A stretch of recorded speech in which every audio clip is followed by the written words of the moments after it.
సినిమాని మొత్తం ఎందుకు ఎన్ని సినిమాని ఎందుకు నేను ప్రస్తావించాల్సి వస్తుందంటే సార్, యువత సినిమాలకు అట్రాక్ట్ అవుతారు. ఆ క్షణం టర్న్ చేస్తారు, ఎందుకంటే ఇది జెన్జీ కాలంలో ఉన్నాం కాబట్టి. అండ్ ఎందుకు ఇదే యా పాయింట్ యా ఎందుకు ఇందులో రెండు పాయింట్స్ సార్. ఒకటి, బీహార్ లాంటి స్ట్రాటజీని బీజేపీ ఇక్కడ తీసుకొస్తోంది. మహిళలకు 9,000 రూపాయలు అరుణోదయ పథకం కింద 9,000 రూపాయలు అకౌంట్లోకి వేస్తోంది. Point number 1. ఇక నేను సినిమాని ఎందుకు ప్రధానంగా తీసుకున్నానంటే, అక్కడ ఒక famous singer Jubin Garg. So Jubin Garg మరణం అక్కడటువంటి యువత మొత్తం కూడా ఆయనకు న్యాయం జరగాల, ఆ మరణానికి న్యాయం జరగాలని చెప్పేసి ఈ రోజుకు ర్యాలీలు తీస్తున్నారు. ముఖ్యమంత్రి ఎక్కడికి పోతే అక్కడ న్యాయం జరగాలంటూ డిమాండ్ చేస్తున్నారు, నిరసనలు చేస్తున్నారు. ముఖ్యమంత్రి ఏమన్నారు, ఖచ్చితంగా న్యాయం చేస్తాం ఆయన మరణానికి అని చెప్పి, ఆ తర్వాత కోర్టు ద్వారా మేము న్యాయం చేపిస్తామని చెప్పేసి 2 రకాల మాటలు మాట్లాడుతున్నారు. సో ఇది కూడా యువతలో కొంత వ్యతిరేకత వస్తుంది బీజేపీకి. దీన్ని కాంగ్రెస్ పార్టీ అక్కడ క్యాచ్ చేసుకుంటుంది. సో నేను చాలా సర్వేలు చూసిన తర్వాత ఈ జెన్జీ మైండ్ సెట్ని బట్టి కొత్త ఓటర్లు ఈ రకంగా ఆలోచిస్తున్నారు. సో అటు ఒక ముఖ్యమంత్రి దురందర్ పోయిన వాళ్ళంతా మాకు ఓటేస్తారు అని అంటున్నారు. ఎట్ ది సేమ్ టైం ఈ సింగర్కి జరిగిన పరిస్థితిని మాత్రం కాంగ్రెస్ క్యాచ్ చేసుకుంటుంది. సో ఈ అంశం కూడా కొంత ప్రధానంగా అనిపిస్తుందేమో నాకు అనిపిస్తుంది. శ్రీకాంత్, దేశవ్యాప్తంగా అనేక సందర్భాల్లో భారతీయ జనతా పార్టీ రాజకీయ ఎత్తుగడలలో ఈ మాధ్యమాన్ని వాడుకుంటున్నట్టుగా మనకు కనపడింది కదా. కేరళ ఫైల్స్ ఒకప్పుడు, కాశ్మీర్ ఫైల్స్ ఒకప్పుడు, తర్వాత శివాజీ సినిమాని వాడుకున్నారు, ఇప్పుడు దురంధర్ సినిమాను కూడా వాడుకుంటారు. అసలు దేశంలో ప్రధానంగా అటు వెస్ట్ బెంగాల్లో కానీ ఇటు అస్సాంలో కానీ బార్డర్స్ లో ఉన్నటువంటి రాష్ట్రాల్లో కానీ ప్రధానమైనటువంటి సమస్య ఏంటంటే అక్రమ వలసలు. అక్రమ వలసలు బంగ్లాదేశ్ నుంచి వస్తున్నాయి, పాకిస్తాన్ నుండి వస్తున్నాయి అంటే, బట్ అక్రమ వలసలు రావడానికి 11 ఏళ్లుగా భారతీయ జనతా పార్టీ చేస్తున్నటువంటి ప్రయత్నం ఏంటది? సరిహద్దులన్నీ కూడా కేంద్ర ప్రభుత్వ ఆధీనంలో ఉంటాయి కదా, రాష్ట్ర ప్రభుత్వాలు ఎలా బాధ్యత వహిస్తాయంటే కాంగ్రెస్ పార్టీ చేపట్టే, కాంగ్రెస్ పార్టీ వ్యవహరించినటువంటి తీరు వల్లనే దేశంలో అక్రమ సొరబాట్లు వస్తున్నాయంటే, బట్ వాళ్ళందరినీ ఎన్ఆర్సీ ద్వారానో ఇంకో దాని ద్వారానో సర్ అనేటటువంటి ప్రక్రియ ద్వారానో పట్టుకొని మీరు వెళ్ళగొట్టాల్సినటువంటి అవసరం కూడా ఉంటుంది కదా. బట్ ఎంతకాలం దాన్ని ఒక ఎన్నికల అస్త్రంగా ఉపయోగించుకుంటారు అంటే కొంతకాలం మాత్రమే ఉపయోగపడుతుంది అనేటటువంటి విషయాన్ని గమనించాలి. ఇవాళ భారతీయ జనతా పార్టీ కూడా అస్సాంలో వచ్చి 10 ఏళ్ళు అవుతుంది. బట్ అస్సాం అభివృద్ధి ఏంటది, అస్సాంలో జరిగినటువంటి తేయాక్ కార్మికుల సమస్యలు ఏంటవి, అస్సాంలో ఉన్నటువంటి బోడోలాండ్ సమస్య ఏంటది, అస్సాంలో జరుగుతున్నటువంటి అభివృద్ధి ఏంటి అనేది ప్రధానమైనటువంటి చర్చకు రాకుండా ఓ దురంధర్ సినిమాని చర్చకు తీసుకొస్తున్నారు. హిమవంత్ బిశ్వ శర్మ లాంటి వాళ్ళు చాలా ఎత్తుగడ వేస్తాడు. హిమవంత్ బిశ్వ శర్మతో ఉన్న సమస్య అదే. మీకు ఈస్టర్న్ స్టేట్స్ లో కానీ ఇవాళ భారతీయ జనతా పార్టీలో కానీ ఒక కీలకమైనటువంటి నాయకుడిగా ఎదిగాడనంటే డైరెక్ట్లీ టార్గెట్ ది రాహుల్ గాంధీని డైరెక్ట్ గా టార్గెట్ చేసేటటువంటి ఒక వ్యక్తి. ఎందుకనంటే రాహుల్ గాంధీ టీంలో ఒకప్పుడు పనిచేసినటువంటి వ్యక్తి హిమవంత్ బిశ్వ శర్మ. మీరు చూడండి 2021లో హఠాత్తుగా వచ్చేసి అస్సాం ముఖ్యమంత్రి అయిపోయాడు హిమవంత్ బిశ్వ శర్మ. ఏదో భారతీయ జనతా పార్టీ బార్ అండ్ బ్రాటప్ కాదు, బట్ కాంగ్రెస్ పార్టీ నుంచి ముఖ్యంగా రాహుల్ గాంధీని వ్యతిరేకించి భారతీయ జనతా పార్టీకి వచ్చి రాహుల్ గాంధీని టార్గెట్ చేస్తున్నటువంటి ఒక బలమైనటువంటి నాయకుడిగా హిమవంత్ బిశ్వ శర్మను చూడాలి. బట్ ఇవాళ అస్సాంలో జరుగుతున్నటువంటి పరిణామాలు, మీకు సింగర్ హత్య కానీ, లేకపోతే అక్కడ ఉన్నటువంటి గతంలో ఉన్న సమస్యలు కానీ, తేయాకు కార్మికుల సమస్యలు కానీ, లేకపోతే ఈ అక్రమ చొరబాట్ల సమస్యలు కానీ, ఇవన్నీ పరిష్కారం కానటువంటి అంశాలుగానే ఉన్నాయి. కాకపోతే మీరన్నట్టు కొంత నేషనల్ హైవేస్ విషయంలో, పోర్టుల విషయంలో, ఎయిర్పోర్టుల విషయంలో భారతీయ జనతా పార్టీ వచ్చిన తర్వాత ఒక సిగ్నిఫికెంట్ డెవలప్మెంట్ జరిగినటువంటి మాట వాస్తవమే. బట్ అది ఎంతవరకు అస్సామీ ఓటర్లను ప్రభావితం చేస్తుంది అని అంటే, మీరు చూడండి 2016లో కాంగ్రెస్ పార్టీకి 30% ఓట్లే వచ్చాయి. అంటే అప్పుడు మూడు పర్యాయాలుగా కాంగ్రెస్ పార్టీ అధికారంలో ఉండటం, ప్రభుత్వ వ్యతిరేకత ప్రబలిపోవడంతో భారతీయ జనతా పార్టీ థంపింగ్ మెజార్టీతో గెలిచింది, 30% వచ్చింది. బట్ ఇప్పుడు వెరాజ్ కాంగ్రెస్ పార్టీ 40% ఓటింగ్ వచ్చింది. అంటే కాంగ్రెస్ వైపుకి కొంత ఓటు మొగ్గు చూపుతున్నట్టుగా మనకు కనపడుతుంది కదా. బట్ కాంగ్రెస్ విన్నింగ్ మెజార్టీని తీసుకోలేకపోతుంది. విన్నింగ్ మెజార్టీని ఎందుకు తీసుకోలేకపోతుంది అంటే నాయకత్వ లోపం. మీకు అస్సాంలో భారతీయ జనతా పార్టీకి ఉన్నటువంటి బలమైన నాయకత్వం కాంగ్రెస్ పార్టీకి లేదు. అంటే కాంగ్రెస్ పార్టీ శ్రేణులను కాంగ్రెస్ పార్టీ సమన్వయంగా నడిపించేటటువంటి నాయకత్వం కానీ, లేకపోతే ప్రజలను మెప్పించి తమ వైపుకు ఓట్లుగా లాక్కునేటటువంటి నాయకత్వం కానీ, ఆ నాయకత్వ ప్రతిభ పట్టుత్వం కానీ అక్కడ లేకపోవటం వల్ల భారతీయ జనతా పార్టీ చేతిలో 2021లో ఓడిపోయింది. 2021లో గట్టి ఫైట్ ఇచ్చినప్పటికీ కూడా మీకు సీట్ల పరంగా చూస్తే చాలా తేడా కనపడ్డప్పటికి కూడా ఓట్ల పరంగా 1% ఓటు మాత్రమే తేడా కనపడింది. బట్ అది మీరు లోక్సభ ఎన్నికలకు వచ్చేసరికి ఓటింగ్ పర్సంటేజ్ కాంగ్రెస్ పార్టీకి కూడా బాగానే వచ్చింది. బట్ వెరాజ్ మీకు సీట్లలోకి వచ్చాక తేడా వచ్చింది. ఇంకో కీలకమైన అంశం చెప్తాను శ్రీకాంత్, ఇక్కడ కాంగ్రెస్, నేను ఇందాక ఒక మాట చెప్పాను కదా, 2 అడుగులు ముందుకు 4 అడుగులు వెనకేస్తుందని. ఈసారి కాంగ్రెస్ పార్టీ కూటమిలో ఒక కీలకమైనటువంటి ముస్లిం పార్టీ లేదు.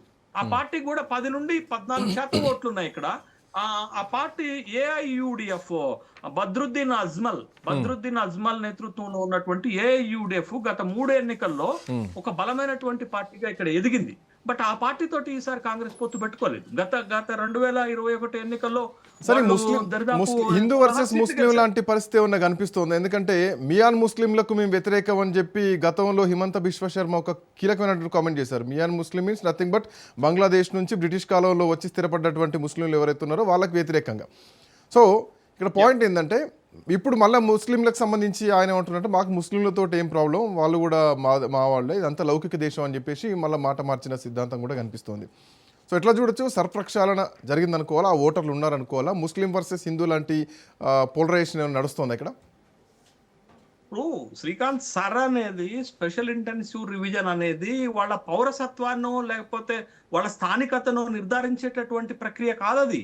But cleaning of the voter list, మీరు purification of the voter list, వాడు ఇక్కడ ఉన్నాడా, వాడు ఇక్కడ అర్హుడేనా ఓటు, వాడికి డూప్లికేషన్ ఓటు ఉందా, డబుల్ ఓటు ఉందా, ఇట్లాంటి చెక్ చేసేటటువంటి అంశమే. కానీ వాడి పౌరసత్వాన్ని చెక్ చేసి వాడు పౌరుడా కాదా అనేటటువంటి చెక్ చేసేటటువంటి అథారిటీ అక్కడ బిఎల్ఓలకు ఉండదు. బట్ ఇక్కడ ఏంటి అని అంటే ఖచ్చితంగా మీకు అస్సాంలో ముస్లిం ఫ్యాక్టరు, ముస్లిం ఓటింగ్ అనేది భారతీయ జనతా పార్టీకి లేదు, కాంగ్రెస్ వైపుకి వెళుతుంది. ఇప్పుడు ఏఐయుడిఎఫ్ కి ఒక బలమైన ముస్లిం ఓట్ బ్యాంక్ ఉంది బద్రుద్దీన్ అజ్మల్ కి. బట్ ఈసారి కాంగ్రెస్ తో లేకపోవటం వల్ల కాంగ్రెస్ కి దెబ్బ తగులుతుంది. కానీ ఓటర్ల మూడ్ బట్టి చూస్తే ముస్లిం ఓటు కాంగ్రెస్ వైపుకు టర్న్ అవుతున్నట్టుగా మనకు కనపడింది. బట్ ఎంత టర్న్ అప్ అయినప్పుడు కూడా ఆ ఏఐయుడిఎఫ్ కి వచ్చేటటువంటి ఓట్లు కాంగ్రెస్ కి మైనస్ అవుతాయి కాబట్టి చాలా నియోజకవర్గాల్లో కొద్దిపాటి ఓట్ల తేడాతోటి కాంగ్రెస్ ఓడిపోయేటటువంటి అవకాశం ఉంది. బట్ వేరాజ్ మీకు భారతీయ జనతా పార్టీ వాళ్ళకు ఉన్నటువంటి నేషనలిస్ట్ హిందూ అజెండా తోటి హిందూ ఓట్లను పోలరైజ్ చేసుకునేటటువంటి అవకాశం ఉంటుంది. బట్ ఏదైనా ఒకటి స్పష్టంగా కనపడుతుంది, నేను ఎలక్షన్ నోటిఫికేషన్ రాకముందు అస్సాంలో ఖచ్చితంగా భారతీయ జనతా పార్టీ గెలుస్తుందని భావించాను. బట్ ఇప్పుడు ఆ పొజిషన్ నుండి కాంగ్రెస్ చాలా దూరం వచ్చింది. ఒక టఫ్ ఫైట్ ఇస్తున్నటువంటి సందర్భంలో ఇప్పటికీ కూడా అస్సాంలో భారతీయ జనతా పార్టీకే ఎడ్జ్ కనపడుతుంది. బట్ కాంగ్రెస్ ఏప్రిల్ రెండు అంశాలు ప్రధానంగా బలమైన చర్చకు తీసుకొస్తున్నారు. ఇది హిందూ ముస్లింల మధ్య జరుగుతున్నటువంటి ఎన్నికగా ఒకటి చిత్రీకరిస్తున్నారు, పాకిస్తాన్ వర్సెస్ ఇండియా లాంటి వాతావరణం కూడా ఒకటి క్రియేట్ చేస్తున్నారు. సో దీని మధ్యలో ఎన్నికలు నడుస్తున్నాయి, ఇందులో దురంధర్ని వాడుకుంటున్నారు. ఎందుకు శ్రీకాంత్, నేను ఒక చాలా కీలకమైన అంశం చెప్తాను మీరు అడిగిన ప్రశ్నకి. యూపీ ఎన్నికలు జరుగుతున్నప్పుడు యూపీ ముఖ్యమంత్రి యోగి ఆదిత్యనాథ్ ఓపెన్ స్టేట్మెంట్, ఈ ఎలక్షన్ 80 వర్సెస్ 20 అన్నాడు. అంటే 80% ఉన్నటువంటి హిందువులకి 20% ఉన్నటువంటి ముస్లింలకు జరిగేటటువంటి పోటీ ఎన్నికని చెప్పాడు. అంతకంటే బహిరంగమైనటువంటి చర్చ ఇంకేం జరగాలి శ్రీకాంత్? ఇంకా భారతీయ జనతా పార్టీ దగ్గర ఉన్నటువంటి ఒక అస్త్రాన్ని యూపీ ఎన్నికల్లోనే వాడినప్పుడు హిమంత బిశ్వ శర్మ లాంటి వాడు అస్సాంలో అలాంటి ఎత్తుగడ వేయడా, అట్లాంటి స్ట్రాటజీలను ఉపయోగించరా? కానీ ఖచ్చితంగా చేస్తారు. బట్ అక్కడ వచ్చినప్పుడు ఖచ్చితంగా ఎలక్షన్ స్ట్రాటజీలో హిందూ వర్సెస్ ముస్లిం అని అంటే అట్లాంటి ఒక ఎన్నికల ఎత్తుగడతోటి ప్రయోగం కూడా చేస్తారు. ఆల్రెడీ చేసినటువంటి ప్రయోగమే కదా. కాబట్టి ఇప్పుడు ఉన్నటువంటి అస్సాంలో ఉన్నటువంటి పరిస్థితి ఖచ్చితంగా ఒక టఫ్ ఫైట్ కి తీసుకొచ్చారు.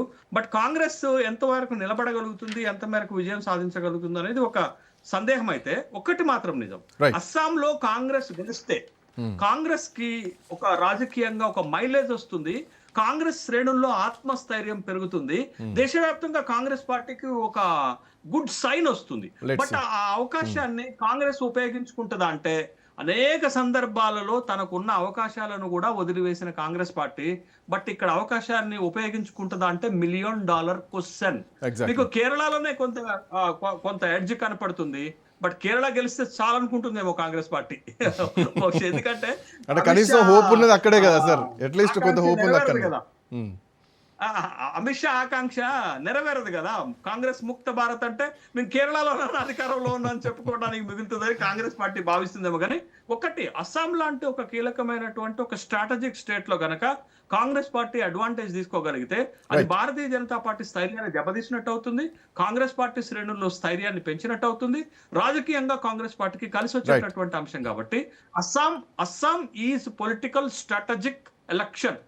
చూద్దాం కాంగ్రెస్ పార్టీ ఎంత మేరకు తన అవకాశాలను మెరుగుపరుచుకొని అస్సాంలో విజయం సాధించగలుగుతుందనేది. కాంగ్రెస్ పార్టీ వ్యూహకర్తలు వైఫల్యమా విజయమా అనేది ఇక్కడ తేలిపోతుంది. ఎగ్జాక్ట్లీ.